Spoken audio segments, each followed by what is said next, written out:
Baik, Anda masih bersama kami di Bincang Sehati dan kita masih membahas sama kita hari ini cegah stroke sedari dini. Bagi Anda yang memiliki pertanyaan seputar stroke seperti itu ya, Anda bisa menghubungi kami di nomor 021 290 32644 atau DM Instagram kami di @bincangsehati.tv. Telah hadir bersama kami di studio Bincang Sehati Dr. Hadet Prisdiani, SPS spesialis saraf dari Rumah Sakit Metropolitan Medical Center MMC Jakarta. Selamat pagi Dok, apa kabar? Baik, Selamat datang di Bincang Sehati Dok. Kita akan membahas salah satu penyakit yang sering kita temukan di masyarakat yang sangat mengerikan gitu ya Dok ya. Sebenarnya semua penyakit mengerikan gitu kan. Tapi kalau berbicara tentang stroke gitu ya, yang dimaksud dengan stroke itu apa sih Dok sebenarnya? Oke. Baik, stroke itu adalah suatu kondisi klinis yang terjadi tiba-tiba akibat gangguan aliran darah. Ya. Gangguan aliran darah bisa berupa penyumbatan pembuluh darah, suatu kondisi yang kita kenal dengan stroke penyumbatan, ya, atau stroke iskemik istilah medisnya, atau karena pecahnya pembuluh darah, atau stroke hemoragik, stroke perdarahan. Jadi ini memang merupakan salah satu penyebab kecacatan dan kematian yang tertinggi ya, baik di Indonesia maupun di seluruh dunia. Mengerikan ya Dok. Itu kalau ngomongin stroke agak mengerikan ya, karena beberapa orang yang mengalami stroke itu sangat mengerikan lah pokoknya itu jadi ya Kak. Gimana? Tapi kalau berbicara tentang penyebabnya kan akhirnya ketika tadi ada penyumbatan pembuluh darah atau pecah seperti itu ya Dok ya. Penyebabnya apa sebenarnya dari stroke ini sendiri? Oke. Kalau kita bicara penyebab, kita akan bicara tentang faktor resiko seseorang. Ya. Faktor resiko ini ada faktor resiko yang tidak dapat kita ganggu nih, ya sudah given, ya, seperti karena ada usia, unmodified ya itu ya. Ya nggak bisa kita atur, kita bisa ubah deh. Ada resiko di situ dengan usia kita bertambah. Juga dengan jenis kelamin kita, ras kita, dan riwayat keluarga kita dengan stroke. Misalnya satu turunan kita ada yang stroke gitu. Ada lagi faktor resiko yang bisa kita perbaiki. Ya. Faktor resiko ini berkaitan dengan kondisi medis kita, kondisi medis setiap pasien, ataupun dengan gaya hidupnya. Ya. Kondisi medis yang kita maksud adalah faktor resiko dari darah tinggi, faktor resiko kolesterolnya tinggi, faktor resiko memiliki penyakit diabetes mellitus, ya. Faktor resiko karena penyakit jantung juga, contoh penyakit jantung misalnya gangguan irama jantung, gangguan cacat bawaan jantung, ya, kondisi jantung yang membesar, ini beresiko juga. Kondisi medis lain tentunya kalau kita kegemukan ya, obesitas juga berpengaruh. Bisa ya. Faktor lain kita mengalami serangan stroke juga karena misalnya kita pernah mengalami serangan stroke sebelumnya. Jadi berulang gitu. Itu merupakan salah satu faktor resiko. Faktor resiko dari sisi penyakit yang genetik juga menjadi resiko. Misalnya ada kelainan darah yang genetik, jadi itu beresiko. Faktor dari gaya hidup juga mempengaruhi seseorang terkena stroke. Apalagi di kota besar ya Dok ya. Iya, betul. Aduh, makan gitu nggak termasuk nggak sih Dok? Ya, diet yang tinggi lemak, ya, kemudian merokok, kemudian kurang aktivitas fisik. Nah, itu juga berkontribusi terhadap seseorang bisa terkena stroke. Apalagi masa pandemi ya Dok ya, banyak Ya, yang leha-leha di rumah, makan junk food, nggak olahraga. Aduh, bisa meningkatkan obesitas dan akhirnya berujung pada resiko stroke tadi ya. Meningkatkan kolesterolnya tinggi, ya, tidak banyak bergerak juga tidak ada olahraga, sehingga menjadi salah satu faktor resiko. Ya. Yang menarik tuh tadi kan dokter sempat menyebut juga dengan jenis kelamin Dok. Kalau usia mungkin karena seiring bertambahnya udah degeneratif mungkin ada risikonya lebih tinggi gitu ya Dok ya. Kalau itu memang oke. Tapi kalau jenis kelamin ada memang ada satu jenis kelamin yang dia rentan terkena stroke ini sendiri Dok. Jadi kalau ada faktor resiko yang tidak dapat kita kotak-katik tadi ya, dengan usia, dengan jenis kelamin, ras maupun dari faktor genetik di keluarga. Pernah ada yang riwayat stroke. Untuk usia, saya terangkan dulu bahwa usia lebih dari 65 tahun tentu beresiko lebih tinggi. Tadi di awal segmen Bapak juga bilang tentang di usia muda juga bisa terjadi. Iya. 10% dari seluruh kasus itu bisa terjadi juga di usia muda. 10% lumayan tinggi ya dok ya. Nah, di atas usia kita 55 tahun, setiap satu dekade kita beresiko untuk 2 kali lebih tinggi untuk kejadian stroke. Nah, di atas umur 65 tahun, yang paling sering memang laki-laki ya. Saya jadi lemes dok. Ya, tapi perlu diingat juga, walaupun laki-laki yang sering, tapi yang fatalitasnya artinya tingkat kematian yang tinggi malah perempuan. Oh gitu, prevalensinya Ya, tinggi di laki, ya, tapi mortalitinya ya, ke perempuan ya? ya, Oh oke. Kenapa akhirnya seperti itu dok? Ya, begitu dari statistiknya terlihat begitu ya. Oke. Kalau dari keturunan nih, ketika ada salah satu keluarga, itu harus keluarga inti, maksudnya kayak bapak ibunya atau dari sisi yang lain pun ada mungkin ada terbawa dok? Maksudnya dari ring satunya atau Jadi gimana? faktor keturunan itu kan dari satu gen dari keluarga kita, dari orang tua kita ada menurun ke generasi berikutnya ya. Jadi biasanya yang sedarah yang dengan kita. Ya, jadi faktor genetik ini beresiko meningkatkan juga resiko terjadinya stroke di keluarga. Jadi apabila Anda di keluarganya ada yang pernah stroke, maka tentunya kalau Anda masih sehat, tentunya Anda akan lebih aware bahwa ini ada faktor resiko. Sehingga tetap melakukan deteksi dini, melakukan pencegahan, namanya kita bilang stroke primary prevention. Jadi tetap mengatur, menjaga semua faktor resiko yang disebutkan tadi, mengendalikan semua faktor resiko agar tidak terjadi stroke pada diri Anda. Berapa persen sih dok biasanya kalau dari genetik atau keturunan itu?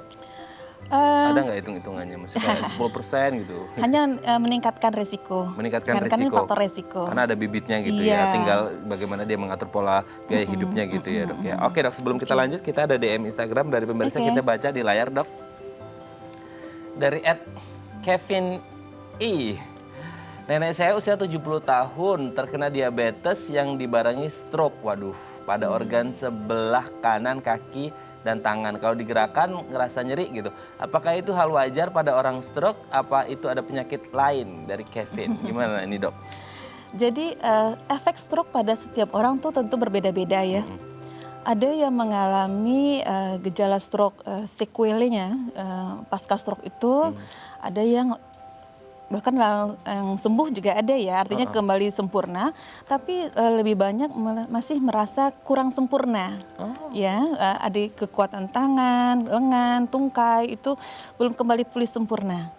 Nah, beberapa orang juga mengalami yang lumayan berat ya, artinya tidak bergerak dengan yang kita harapkan end outnya. Nah, tergantung ini kondisi klinisnya yang seperti apa, kelemahan sesisi tubuhnya. Barangkali mungkin memang total kelemahannya sehingga pada saat menggerakkan lengan yang tidak bisa bergerak butuh perencanaan ya, artinya tidak segampang itu menggerakkan, sehingga bisa beresiko untuk keadaan cedera pada ototnya saat kita menggerakkan pada kondisi yang benar-benar lumpuh total misalnya. Nah, nyeri bisa saja terjadi, bisa dari awal memang pada saat stroke itu terasa nyeri sesisi tubuh karena masalah stroke-nya, karena terkenai bagian yang sentral di otak, atau memang ini pada saat rehabilitasi motoriknya sisi kanannya tercederai. Jadi bisa ada 2 kemungkinan ya kasus ini. Oke, tetap harus dikonsultasikan ya dok ya untuk kemudian mengetahui apa yang terjadi gitu ya. Oke, semoga dia bisa menjawab pertanyaan dari Pak Kevin ya, dan kita doakan semoga neneknya cepat sembuh gitu ya dok ya. Tapi kalau berbicara tentang jenis-jenis stroke, ini ada jenis-jenisnya tergantung dari faktor risikonya atau sebenarnya tergantung dari tingkat keparahannya, maksudnya kayak ringan, sedang, keberat atau gimana sih dok? Oke, jadi jenis stroke tadi di awal memang sudah saya share tentang stroke penyumbatan dan stroke perdarahan ya. Ya, ada 2 tipe. Yang paling sering adalah stroke penyumbatan, sekitar 85% itu kasusnya stroke penyumbatan dan 15% stroke perdarahan. Untuk stroke penyumbatan sendiri memang ada mekanisme biasanya mengenai nih pembuluh darah di otak kita kan ada pembuluh darah yang besar, ada pembuluh darah yang kecil ya. Tingkat keparahannya juga tergantung area otak yang tercederai ya. Artinya pada saat sumbatan pembuluh darah terjadi, aliran darah setelah sumbatan ini tidak memperdarahi area otak yang sesungguhnya, yang sewajarnya, sehingga area otak fungsi yang tidak dapat dialiri darah ini akan bermanifestasi untuk keparahan fisik pasien. Nah, kalau untuk mekanismenya sendiri kenapa terjadi sumbatan itu biasanya karena ada tadi yang kita bilang ada penumpukan lemak di dinding pembuluh darah. Ada 2 mekanisme yang tersering, yaitu pengendapan dinding pembuluh darah dengan timbunan lemak, kemudian bertahap seperti ada bayangkan kerak pipa gitu ya. Ya, lama-lama tersumbat ya. Nah, ada lagi mekanisme lain, ada suatu area di tempat lain dari tubuh kita mengalami hal yang seperti ini, kemudian terjadi bekuan darah yang berjalan di seluruh tubuh kita. Nah, pada saat dia berhenti di pembuluh darah yang lebih kecil dari ukuran yang dari ukuran ini, si bekunya itu ya, maka akan menyumbat. Oh iya. Salah satunya terjadi ke area otak. Kenapa tiba-tiba orang terjadi stroke yang langsung berat misalnya. Langsung gitu ya. Iya, jadi di situ artinya emboli, kalau kita bilang istilahnya emboli, dan kondisi yang satu lagi kita bilang trombus. Ya. Oke, berarti karena penyumbatan dan pendarahan tadi ya. Iya. Oke dok, nanti kita akan lanjut lagi. Kita akan berfokus cara mencegahnya gimana nih. Apakah gaya hidup, pola hidup, olahraga, makan makanan gitu juga berpengaruh gitu ya dok ya. Baik pemirsa, bagi Anda yang memiliki pertanyaan, Anda bisa menghubungi kami di nomor 021 290 32644 atau DM Instagram kami di @bincangsehati.tv. Kami akan segera kembali.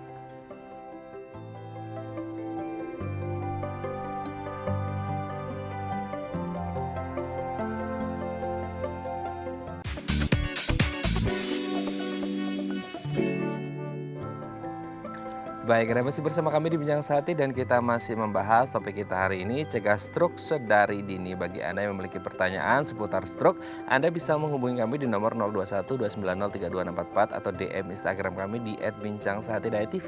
Masih bersama dengan Dr. Hadet Prisdiani SPS, spesialis saraf dari Rumah Sakit Metropolitan Medical Center atau MMC.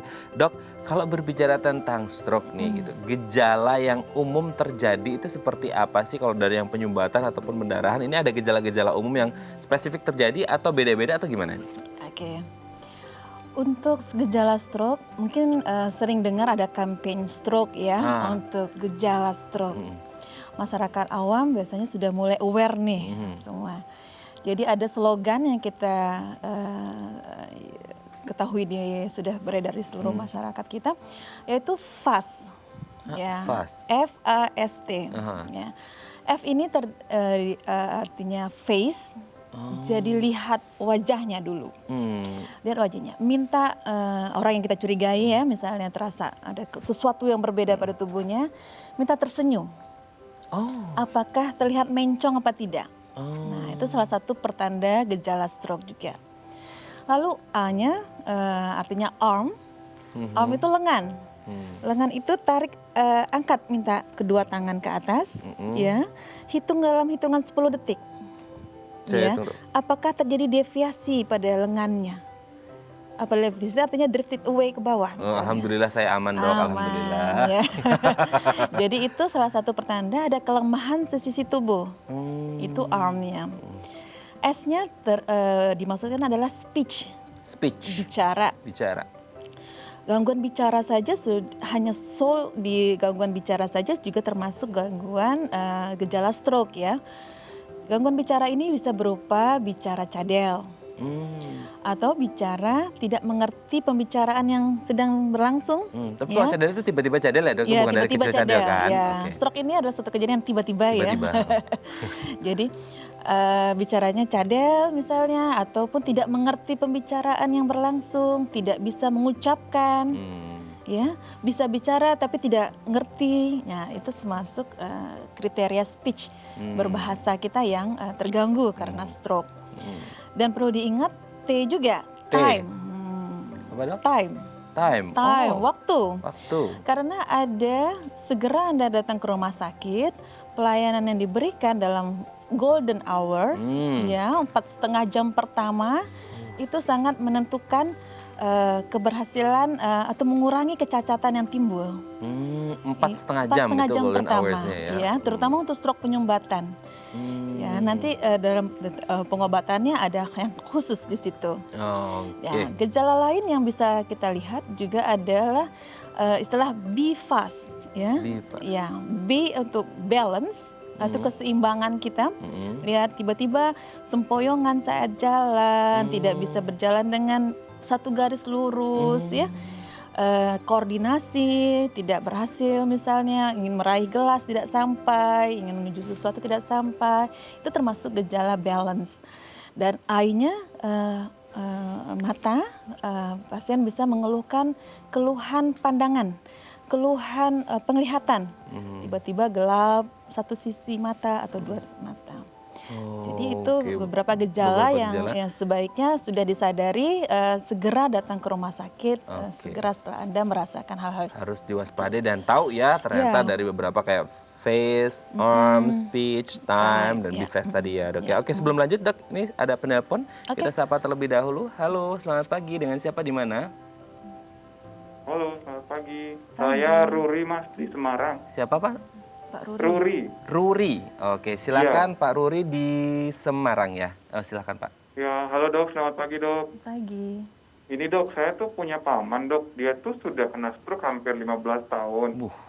Gitu kan. Jadi untuk ngomongnya juga susah, jalannya juga susah gitu. Nah, kemarin itu baru akan ikut terapi. Selama ini nggak mau terus gitu. Ini nanya, jadi kita kan bingung mau taruh. Halo, ya silakan Pak Ruri, silakan. Ya, terapinya itu seperti apa dan seberapa efektif sih terapi dengan stroke yang sudah 15 tahun ini gitu. Apakah maksudnya ada perubahan nggak gitu? Oke, dokter ada yang mau ditanyakan ke Pak Ruri? Maksudnya 15 tahun ini sedang ngelakuin apa aja atau gimana gitu? Untuk kelemahan sesisi tubuhnya apakah berat Pak? Dia tuh jalan harus dibantu dengan tongkat, terus jalan itu kayak udah cacatnya luar biasa banget. Luar biasa ya. Gitu, untuk ngomong pun juga dia juga sampai frustasi gitu. Betul. Untuk menjelasin apa yang dia mau bicarakan gitu. Oke, sudah jelas dok? Ya. Kita jawab ya. Baik, terima kasih Pak Ruri ya yang ada di Semarang. Kita akan coba jawab. Silakan dok. Iya, jadi seperti tadi saya bilang efek stroke pada tiap-tiap orang berbeda-beda ya. Jadi ini 15 tahun dok? Iya, 15 tahun. Dan untung nggak berulang lagi ya. Untung nggak berulang ya. Jadi efek stroke beberapa orang dapat kembali fungsinya dengan sempurna ataupun tidak kembali dengan fungsinya dengan sempurna. Ini salah satu contoh kemungkinan ini stroke berat ya kita bilang karena sudah mulai gangguan bicara dan ini menetap cukup lama. Memang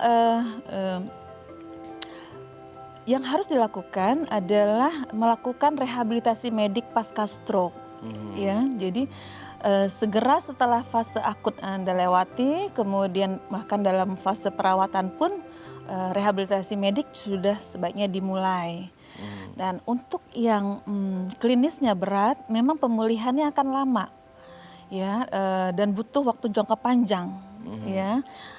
Di terapi kita berharap pasien bisa melakukan aktivitas sehari-harinya dengan mandiri, bisa melakukan kemampuan untuk berpindahnya, misalnya dari kita kondisi dari tempat tidur ke kursi, kemudian berjalan itu dibantu oleh petugas fisioterapi katakanlah ya, dan kemampuan bicara pun sudah dilatih dari awal. Ya, kemampuan bicara, berbahasa, bersosialisasi dengan orang, berpikir, memori, melatih juga kita bagaimana memecahkan masalah. Dan sebaiknya dimulai secara dini pasca stroke yang pertama. Tapi memang tidak ada kata terlambat untuk setelah 15 tahun. kesadarannya baru sekarang nih ceritanya ya. Ya, tidak ada Tapi salah. beruntungnya kayaknya 15 tahun nggak ada sesuatu Iya. yang fatal gitu ya dok? Atau Iya, gimana? tidak apa-apa.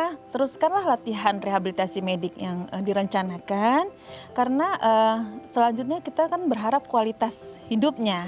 Ya, memang ada keterbatasan dari setiap geraknya, dan ada pendampingan terus-menerus oleh keluarga maupun orang-orang yang sudah dilatih. Tidak apa-apa, Nggak apa-apa ya. lanjutkan saja rehabilitasi mediknya.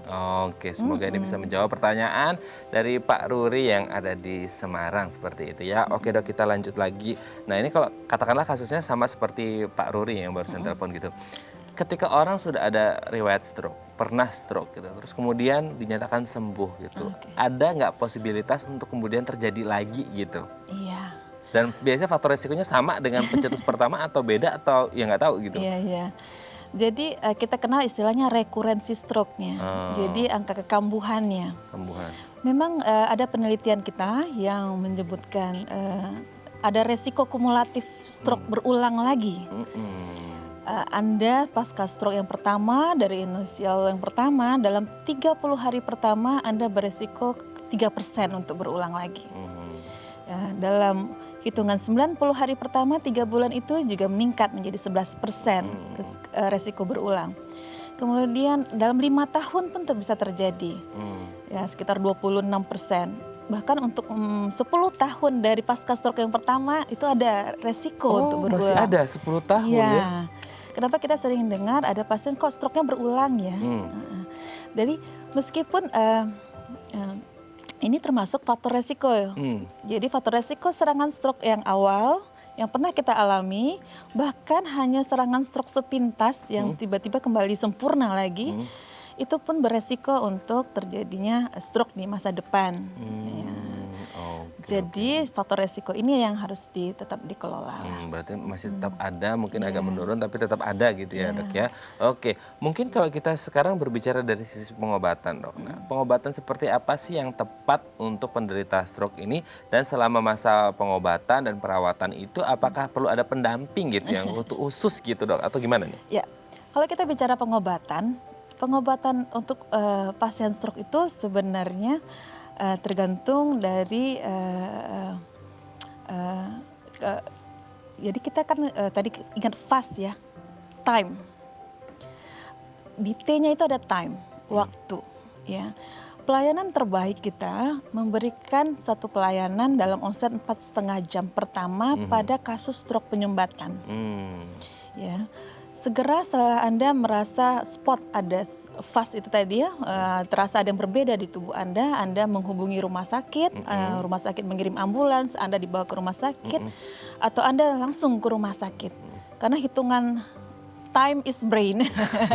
Time is brain. Jadi setiap 1 menit itu kita mengalami stroke, daerah titik hitam itu akan daerah sel neuron kita yang mati itu sekitar 2 juta. Setiap 1 menit. Nah, bayangkan kalau dalam hitungan jam 1 titik itu mengajak tempat lain ikutan mati. Nah, kita akan memberikan obat pada stroke penyumbatan. Setelah datang ke IGD, kemudian dipastikan ini stroke penyumbatan atau stroke perdarahan. Kemudian Anda bisa masuk kriteria untuk pengobatan dalam 4,5 jam. Biasanya dokter akan memberikan obat ini, akan membantu memecah bekuan darah obatnya. Jadi hanya bisa diberikan dalam 4,5 jam pertama. Obat yang kita sebut dengan tindakan kita sebut dengan trombolisis intravena. Ya. Nah, setelah trombolisis intravena, biasanya kita evaluasi lagi, berhasil tidak nih pengobatannya.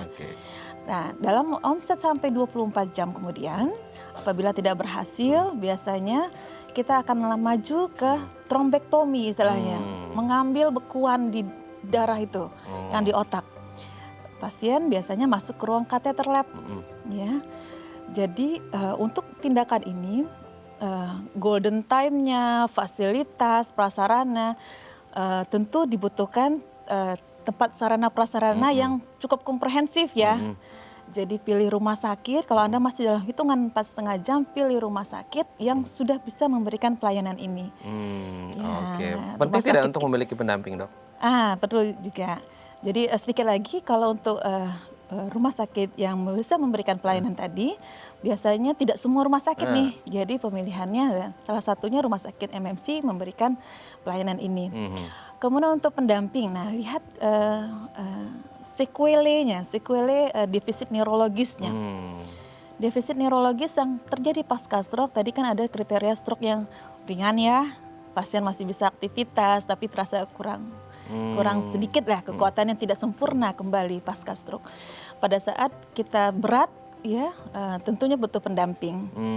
Ya, artinya pendamping ini bisa dari keluarga sendiri, bisa dari caregiver yang kita tunjuk, tapi jangan lupa biasanya kita panggil dulu terlebih dahulu petugas rumah sakit yang bisa membantu Anda, mengajarkan kepada pendamping untuk melakukan perawatan. Oke, nanti dilihat kondisinya perlu caregiver atau enggak atau pendamping gitu ya dok ya. Oke dok, nanti di segmen terakhir kita akan membahas tips yang bisa kita lakukan untuk mencegah atau meminimalkan terjadi stroke gitu ya dok ya. Baik pemirsa, bagi Anda yang memiliki pertanyaan, Anda bisa menghubungi kami di nomor 021 290 3244 atau DM Instagram kami di @bijangsayati.tv. Kami akan segera kembali.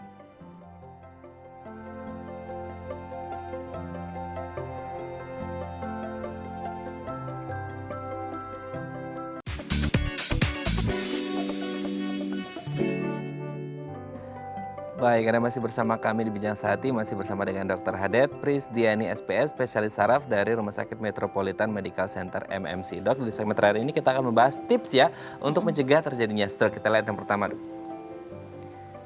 Menjaga pola makan, ini juga penting ya, Dok, ya, untuk makan yang sehat. Gimana nih?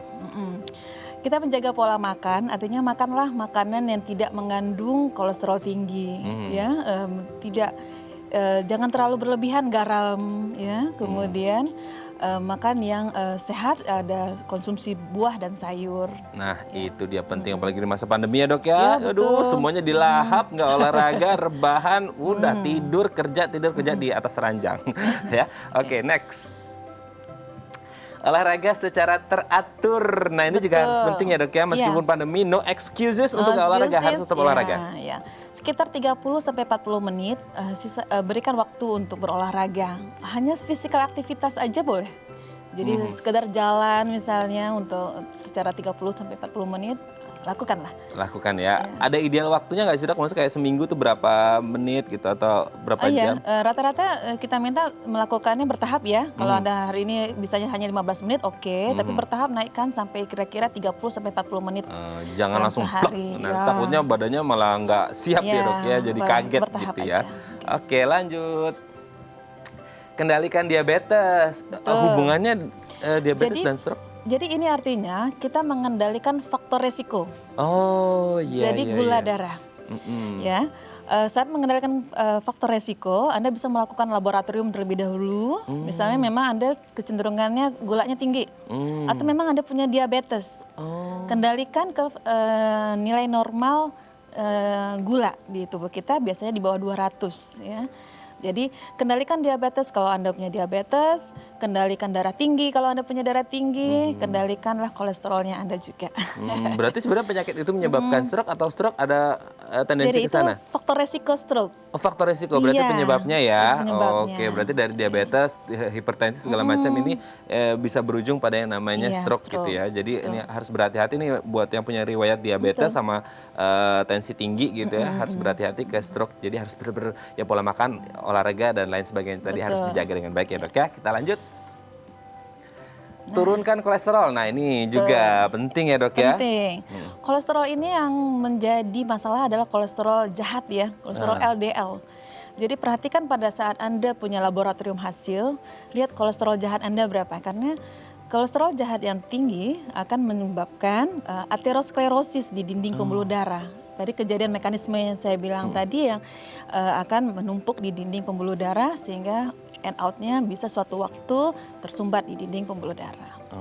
Oke, tuh yang suka makan-makan dengan kolesterol tinggi harap berhati-hati ya, apalagi kalau punya faktor komorbid penyakit yang lain, diabetes, hipertensi dan lain sebagainya ya.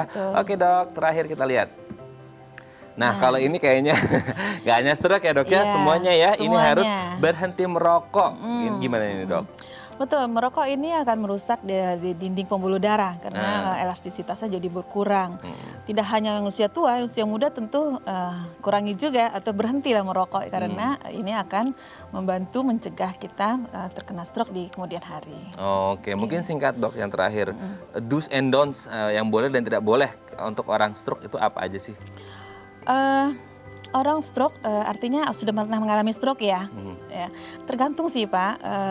Kalau kita kondisi klinis kita memang tidak bisa melakukan hal-hal yang lebih berat, tentu kita atur yang do-nya. Ya, yang don'ts-nya tentu lakukanlah pengendalian pada semua faktor resiko. Karena sekali Anda mengalami stroke, tadi ada faktor rekurensi stroke. Oke, Jadi, rekurensi. jadi Tapi atur, kendalikan. terakhir dok, singkat saja juga, ini berhubung dengan COVID, ada tidak risiko yang kemudian agak tinggi juga dengan orang dengan stroke? Betul, COVID ini manifestasi klinisnya beragam ya. Pada suatu kali memang kita menemukan COVID positif dengan stroke gitu. Jadi tidak penyumbatan pembuluh darah pun di fase pandemi ini bisa terjadi. Ya, dengan underlying COVID. Ya. Jadi memang harus benar-benar waspada ya, karena semuanya bisa terjadi. Komplikasinya bisa bermacam-macam ya, manifestasinya seperti itu ya. Baik, terima kasih dok hari ini sudah berbagi bersama kami di Bincang Sehati. Kita doakan semua dari kita sehat, tidak ada diabetes, tidak ada kolesterol, tidak ada stroke, tidak ada COVID lagi. Semoga pandemi ini segera usai gitu ya dok ya. Baik, terima kasih dok sudah hadir dan salam untuk keluarga di rumah, sehat-sehat terus. Baik pemirsa, bagi Anda yang memiliki kritik dan saran, Anda bisa menghubungi kami di nomor 0889 8100 5000 atau Anda bisa follow media sosial kami di @bincangsahatidaytv. Saya Raden Madlias pamit, sampai jumpa dan selamat beraktivitas.